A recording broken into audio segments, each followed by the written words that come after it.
अगर अब आप मैं इसको शुरू से दिखाऊं तो ये देखिए, इसमें करीब 2.5 इंच नीचे सबस्ट्रेट है। अच्छा, ठीक है। ये सबस्ट्रेट एरिया है जो कि अमानो तकाशी करके एक हुआ करते थे जापान में, जिन्होंने ये प्लांटेड एक्वेरियम की हॉबी को वर्ल्ड वाइड पायनियर किया उन्होंने। ड्रिफ्टवुड है। ड्रिफ्टवुड भी जब आप एक्वेरियम में डालते हो तो ड्रिफ्टवुड आप डायरेक्ट नहीं डाल सकते। ड्रिफ्टवुड को पहले बॉईल करना होता है। अच्छा, इसलिए बॉईल करना पड़ता है क्योंकि ड्रिफ्टवुड एक्चुअली रूट है एक पेड़ की, और इसको बाहर से अंदर इंट्रोड्यूस करने से पहले एक्वेरियम में इसलिए इसको बॉईल करना पड़ता है क्योंकि इसके अंदर बहुत सारे बैक्टीरिया और वायरसेस हो सकते हैं। अच्छा, तो हम इसको नमक के साथ बॉईल करते हैं। बॉईल करने के बाद इसको एक टब में रखा जाता है। इसके अंदर बहुत सारे टैनिन्स होते हैं, नेचुरल टैनिन्स होते हैं। वो टैनिन क्या करेंगे, आपकी वाटर क्वालिटी को गड़बड़ करेंगे, पानी को येलोइश या ब्राउनिश येलो कर देंगे, तो आपके एक्वेरियम में क्लैरिटी नहीं आएगी। तो ये ड्रिफ्टवुड इनिशियली तैरती है पानी पे। आप ये देखेंगे ये ड्रिफ्टवुड डूबी हुई है पानी में, लकड़ी होकर। हाँ, ठीक है। ये इसलिए डूबी हुई है क्योंकि इसको मैंने ट्रीट किया है, और ट्रीट करने के बाद जब ये 15 से 20 दिन पानी में रह लेती है डुबो के, तो ये बहुत सारा पानी एब्जॉर्ब कर लेती है, और उस पानी एब्जॉर्ब करने की वजह से ये भारी हो जाती है। भारी होने की वजह से अब ये डूबी हुई है। अच्छा, कमा। अब आप ये देखिए, इसके ऊपर मैंने ये वीपिंग मॉस लगाई हुई है। ये वीपिंग मॉस इसको एक पेड़ का सा लुक देती है। आगे ये हाइड्रोकोटाइल ट्रिपार्टिटिया है प्लांट, बहुत ही जंगली सा प्लांट है, बहुत तेज बढ़ता है। और इसके अंदर मैंने और भी सारे, जैसे ये अम्बुलिया है, बहुत फास्ट ग्रोइंग, ये बैम्बू प्लांट है उसके पीछे। हाँ, ये मैंने एक्वेरियम को डेकोरेट करने के लिए एक्चुअली किया हुआ है। तो ये पॉट हाउस है, money plant generally it is called. पानी में बहुत अच्छा ग्रो करता है। आप ये देखिए इसने कितनी अच्छी रूट्स ली हुई हैं, ये पूरा ऊपर तक फैल चुका है। पीछे ये लकी बैम्बू है। लकी बैम्बू जनरली अगर आप उधर देखिए मेज पे, वो भी लगा हुआ है, वो भी पानी में ही लगा हुआ है। और यही लकी बैम्बू मैंने यहाँ पे प्लांट्स के अंदर लगाया हुआ। मुझे इससे फायदे ये हैं कि लकी बैम्बू और पॉट हाउस जो ये मनी प्लांट है, ये पानी के सारे टॉक्सिन्स को एब्जॉर्ब करता है ये। अच्छा, इनका दूसरा साइंटिफिक रीजन भी है जी। हाँ, ये जो इसके रूट्स हैं, इनकी ये सारी पानी के एक्सेस न्यूट्रिएंट्स एब्जॉर्ब करती हैं, पानी के नाइट्रेट्स को एब्जॉर्ब करती हैं। नाइट्रेट्स, नाइट्रोजन, फास्फोरस और पोटेशियम, ये बहुत जरूरी होता है। आप ये देखिए, मैं ये फर्टिलाइजर्स यूज करता हूँ। ये कंप्लीट फर्टिलाइजर है, ये लिट फर्टिलाइजर। इसके अंदर माइक्रो और मैक्रो न्यूट्रिएंट्स होते हैं। हाँ, जो मैक्रो न्यूट्रिएंट्स होते हैं वो होते हैं नाइट्रोजन, फास्फोरस और पोटेशियम, और जो माइक्रो न्यूट्रिएंट्स होते हैं उसके अंदर आपका आयरन होगा, मोलिब्डेनम होगा, बोरॉन होगा, ये सब माइक्रो न्यूट्रिएंट्स, कॉपर होगा, जो कि बहुत ही ट्रेस क्वांटिटीज में प्लांट्स को जरूरी होता है। इसको मतलब बच्चे की तरह, इसको छोटे बच्चे की तरह केयर करना पड़ता है। हाँ, ये एक्वेरियम CO2 है, ये देखिए, मतलब पानी के अंदर। अच्छा, CO2, ठीक है। ये लिक्विड CO2 है। एक्चुअली प्लांट्स को ग्रो करने के लिए, फोटोसिंथेसिस के लिए कार्बन डाइऑक्साइड की जरूरत होती है। तो कार्बन डाइऑक्साइड हम 2 तरह से सप्लीमेंट कर सकते हैं। एक, ये जो मैंने यहाँ पे ये देखिए, जो कार्बन डाइऑक्साइड का वो एरेटर लगा हुआ है, और ये देखिए ये कार्बन डाइऑक्साइड का अंदर एक मैंने सिलेंडर लगा रखा है। अच्छा अच्छा अच्छा अच्छा, तो ये दोनों चीजें जरूरी है। हाँ जी, अगर आपको प्लांटेड एक्वेरियम चाहिए तो आपको प्रेशराइज CO2 चाहिए। प्रेशराइज CO2 ये यहाँ से आती है, और ये लिक्विड CO2, अवेलेबल CO2 है प्लांट्स के लिए, जिससे कि प्लांट्स अपनी फोटोसिंथेसिस कर दें। तो अगर मैं पानी बदलता हूँ एक्वेरियम का, तो मुझे इसके अंदर फर्टिलाइजर डोज करनी होती हैं। ये जो फर्टिलाइजर, इसके अलावा मेरा डेली डोजिंग रूटीन है। डेली मुझे सब माइक्रो और मैक्रो फर्टिलाइजर्स डालनी पड़ती है, क्योंकि प्लांट वही एब्जॉर्ब करते पड़ते हैं। जब कोई ग्रीनरी दिख रही है वो इसी वजह से है, क्योंकि जो पानी है इसके अंदर, पानी में लगभग 12 से 15 दिन पे एक बार मैं इसका चेंज करता हूँ, which should be somewhere around 30 to 70% आप चेंज कर सकते हैं। लेकिन अगर अभी कभी आप छुट्टियों पे कहीं जा रहे हैं, हफ्ते के लिए, 5 दिन के लिए, तब फिर कैसे केयर करते हो? हाँ, मैं बताता हूँ। अगर आप छुट्टियों पे जा रहे हो तो ये सेल्फ सस्टेनिंग एक्वेरियम है। इसके अंदर मैंने एक स्मार्ट स्विच लगा रखा है। हाँ, ये क्यूबो का स्मार्ट स्विच है। इसके अंदर आप ऐप के थ्रू सारे टाइमिंग कंफर्म कर सकते हो। अच्छा, हाँ, इसकी लाइट अपने आप अपने समय पे ऑन होगी, अपने आप इसकी लाइट ऑफ हो जाएगी।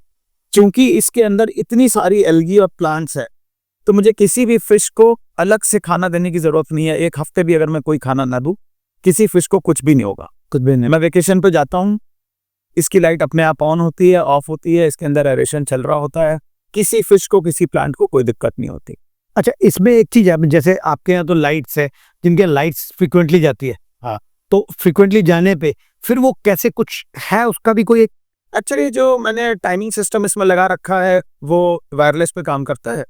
मेरा वायरलेस में एक यूपीएस लगा हुआ है, लेकिन अगर लाइट एक्सटेंडेड टाइम के लिए भी चली जाए तो कोई फर्क नहीं पड़ता। जब लाइट आएगी तो वो ऑटोमेटिक उसी समय पे उसको ऑन ऑफ करेगा। ये वो कवर अप कर लेता है, उतना मतलब कवर अप कर लेगा, कोई दिक्कत नहीं है। फिल्टर भी अगर इसका 24 घंटे ऑन होना चाहिए, 24 आवर्स। फिल्टर आप सिर्फ तभी बंद करेंगे जब आप मछलियों को या तो खाना दे रहे हैं, मैक्स टू मैक्स 5 मिनट के लिए। अच्छा, इसके अलावा फिल्टर सिर्फ तब बंद होगा जब आपका फिल्टर क्लीन करना होगा। वैसे में अगर लाइट चली जाए, किसी के 8 घंटे लाइट चली गई तो 4-5 घंटे चली गई तो कोई फर्क नहीं पड़ता, उससे कोई फर्क नहीं पड़ता। लेकिन आप ये नहीं कर सकते कि रोज आपने 6 घंटे के लिए फिल्टर बंद कर दिया। अच्छा, ये इसका अहम का फिल्टर है, it is made in Germany. और ये फिल्टर एक्चुअली इस एक्वेरियम का हार्ट है। इस एक्वेरियम के अंदर बहुत सारे बायोरियो पड़ा हुआ है, इसके अंदर अवेलेबल मीडिया है जिसके अंदर बैक्टीरिया कल्टीवेट होता है। जो बैक्टीरिया कॉलोनी इस फिल्टर के अंदर होती है वो इसके जितने भी अंदर नाइट्रेट्स बन रहे होते हैं उसको डीनाइट्रीफाई करती है। बैक्टीरिया उस डीनाइट्रीफाई करने की वजह से वो अवेलेबल होता है इन प्लांट्स को एब्जॉर्ब करने के लिए। अगर ये फिल्टर मैं ना चलाऊं तो मेरा पानी 2 दिन के अंदर क्लाउडी हो जाएगा। क्यों हो जाएगा? क्योंकि इसके अंदर बैक्टीरिया नहीं होगा, नाइट्रेट्स बढ़ना शुरू हो जाएंगे, फॉस्फेट्स बढ़ना शुरू हो जाएंगे, फिश के लिए वो टॉक्सिक हो जाएगा, मेरी फिशेस मरना शुरू हो जाएंगी, मेरे प्लांट्स पीले पड़ने लगेंगे।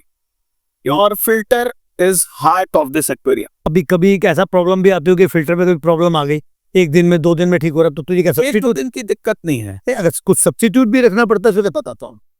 फिल्टर के अंदर चूंकि बैक्टीरिया कॉलोनी है, अगर आपका फिल्टर खराब हो गया, और या तो आप एक काम ये करिए कि इसके अंदर जो मीडिया है उसको आप एक बाल्टी में पानी के अंदर रख दीजिए, ठीक, जिससे कि उसके बैक्टीरिया ना मरे। ठीक है। अगर फिल्टर के बैक्टीरिया मर गए तो फिर एक एंटायर साइकिल दोबारा से शुरू होता है। श्योर। कोई भी एक्वेरियम स्टैब्लिश करने के लिए एक एक्वेरियम साइकिल होता है जिसको 2 से 2.5 महीने का होता है। तरह तरह की एल्गी आपके एक्वेरियम में आएगी और करोगी, हाँ, सबसे पहले आपकी जो है वो स्लाइम एल्गी आएगी जब आप शुरू से शुरू करोगे, क्योंकि इस समय कोई बैक्टीरिया नहीं है। पहले स्लाइम एल्गी आएगी, फिर ब्राउन एल्गी आएगी, फिर ग्रीन स्पॉट एल्गी आएगी, हेयर एल्गी आएगी। लेकिन धीरे धीरे जैसे जैसे ये इकोसिस्टम स्टैब्लिश होता जाता है, बैक्टीरियल कॉलोनी बढ़िया हो जाएगी, आपके सबस्ट्रेट के अंदर सारे बैक्टीरिया पॉपुलेट हो जाएंगे। ये ऑटोमेटिक सारा कोई एल्गी आप इसमें देख सकते हैं, बहुत ही माइनर एल्गी तो रहेगी, लाइट जल रही एल्गी तो आएगी, लेकिन ये बहुत माइनर होगी जो कि अपने आप क्लीन होती ये एल्गी छोटे छोटे से स्पॉट्स ये दिख रहे हैं, ये एल्गी है। है। हाँ, ये एल्गी है। एल्गी है, अच्छा। लेकिन ये इतनी माइनर है हाँ, कि आपको पता नहीं लगेगा। तो ये तो फिर इनके फूड भी है, एक तरीके से फिश का फूड भी है। हाँ, ये एल्गी मेरे फिशेस का फूड है, ये फूड है फिशेस। हाँ, तो इनको अच्छा काफी फूड मिल रहा है। ये एल्गी ईटर ही है। हाँ, इधर, हाँ। और आप जब ये मछलियां रखते हो एक्वेरियम में तो आपको ध्यान रखना होता है कि आपको मछलियां खाली शो के लिए नहीं डालनी, आपके पास एल्गी ईटिंग क्रू भी होनी चाहिए। अब आपको एल्गी ईटिंग क्रू में मैं आपको दिखाऊं, मेरी इसमें 2 एल्गी ईटर्स पड़ी हुई हैं, वो शायद आपको कैमरा ना देख पाए, वो कहीं छिप गई हैं पीछे जाते। लेकिन वो एल्गी ईटर आपको इसलिए चाहिए ताकि कि जो क्लास पे एल्गी आई हुई है उसको वो खत्म करती रहे। या ये जो मेरी ऑरेंज कलर की मॉलीज हैं आप देखें, लगातार एल्गी खा रही है, तो ये ऑटोमेटिक क्लीन करती रहती हैं। तो फिशेस खाली शो के लिए नहीं होती, आपको एल्गी ईटिंग क्रू भी चाहिए ताकि आपका ये बैलेंस रहे। तो इसमें बोलते हैं कुछ शार्क भी डाल के रखते हैं ताकि मछलियां एक्टिव रहे, वो कुछ ऐसा भी प्रोसेस रहता है? शार्क का मैं आपको बता देता हूँ, पॉपुलर मिथ है। एक्चुअली शार्क्स को यूज किया जाता था जापान में फिशिंग के लिए। जापान में लोगों को फ्रेश खाने का इतना शौक होता है कि they want fishes to be eaten right from the sea. तो वो क्या करते थे, पहले फिशिंग करने, ये छोटी सी स्टोरी आपका 30 सेकंड और लूंगा मैं। जब फिशिंग करने ट्रॉलर से के दूर जाते थे और फिश करके वो लेकर आते थे, तो जब तक वो आते थे समुद्र में मछलियां बासी हो जाती थी। मछलियां बासी इसलिए हो जाती थी क्योंकि वो फिश टैंक में रहती थी, उनमें एनर्जी नहीं होती थी। तो वो क्या करते थे, छोटी शार्क डाल देते थे उसके अंदर। शार्क मछलियों को खाने के लिए दौड़ती थी, मछलियां भागती थी, उनमें एक्टिविटी आती थी, तो वो फ्रेश रहती थी।